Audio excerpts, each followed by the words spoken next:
Now we're back with our final segment with Rose Mejia.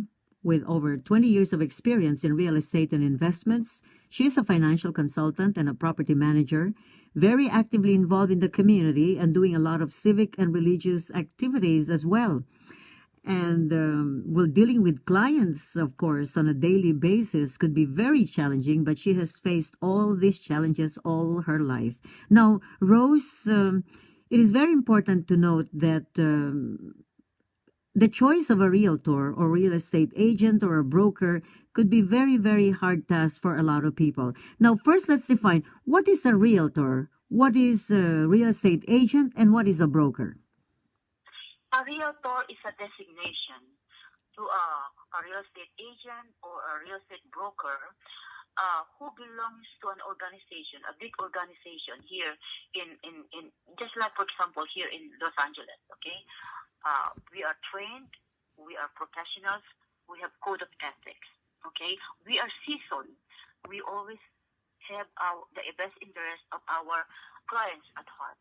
That is our code, okay? And we are always professional no matter what, okay? If you are not a realtor, belong to that organization, no one can use that title, okay? Because anyone can be a real estate broker or a real estate agent, but doesn't have to have that designation. Mm-hmm. But that puts that person on the upper scale, on the upper level, higher level. So it doesn't mean that the one is a broker and that is a better realtor, correct? The broker just has the business and has many realtors working under him or her. That is correct. That's correct. Most importantly, Ms. Awi, is that you, a buyer or a seller, must always research research and find the best realtor for them. Okay, the best person who can serve them, who will work with them, very honest, and protecting their best interest at all times. They call it fiduciary duty. They have to have that fiduciary duty. They have to have ethics and professional.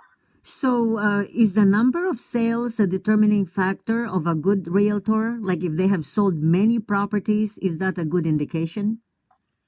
That is a very good indication. And if you all have also been recognized by different organizations and also by your office, your office you belong before, your office where you belong now, you have been given awards after awards, then that is a very good indication that that person is very successful, really knows what he or he is doing. Because he is not going to be given those awards if she did not do her job or she did not accomplish anything. Right. They very, very rigid and strict before giving any award to anyone in our business. Generally, how many months should you be with a realtor? Do you have to sign up for 3 or 6 months? As far as the listing, selling a house? Yes, Okay. Usually, in my case, I usually get a listing for 6 months, but I always tell my client that please don't think that I will not sell it until 6 months. Most of the time, I sell it way before 6 months, okay? But an office, like my office, usually we get 6 months listing because we market the property very strongly. We exert every effort. We do everything. We do our best to market and get the top dollar for the seller. Go ahead. So is a buyer also under contract for 6 months? The buyer can be and cannot be under contract for 6 months. This is what you call buyer's agent. Okay, some agents ask a buyer to sign a contract. Okay, because many buyers, for example, one agent has worked with this buyer for several months, and at the end of the day, trying to help them, found a property with and try to work with a new agent. It's not fair for that agent who worked with you for several months and you just drop her like a hot potato, It's not right. But that's why a lot of agents ask the buyer to sign a contract, which is called buyer's agent. Okay, wherein if you sign the contract, okay, even though you go to another agent, you are still obligated to pay that agent, okay, because he showed you properties, he worked with you many times, okay. But I have yet to experience that. You know, I have not asked any of my clients to sign a buyer's agent contract. I have always worked with them. I show them how I work. They like me. They stick with me, and repeat business. It depends on the realtor.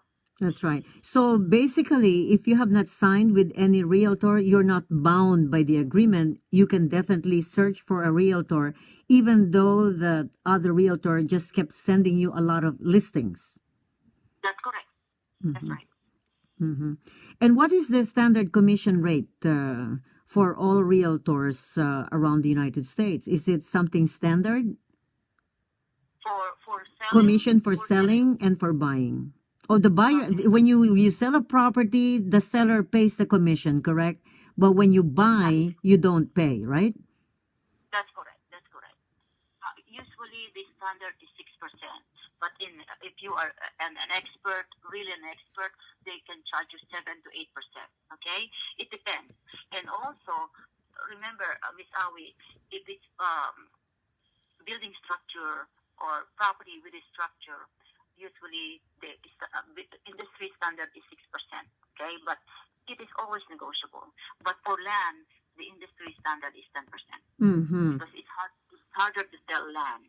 Okay, and it's not much it's not much commission as compared to what the realtors do. I tell you that, because realtors will make sure that the T's are crossed, the I's are done. Okay, there are so many legalities in selling a property and buying a property, and we're always updated. We are always updating ourselves, educating ourselves to make sure that we are following everything, so that the seller, we can try to prevent the seller to be sued by doing everything legal with the buyer. Okay, the buyer, the industry standard also is 6% or 5% if they negotiate, or 10%, something like that. But as I said, I have not experienced, asking any of my buyers to sign a contract with me. All right. You've heard from Rose Mejia. Actually, we'll be back with the final comments because I think we need some more comments and advice from Rose Mejia right here on Real Estate Tips on the Air.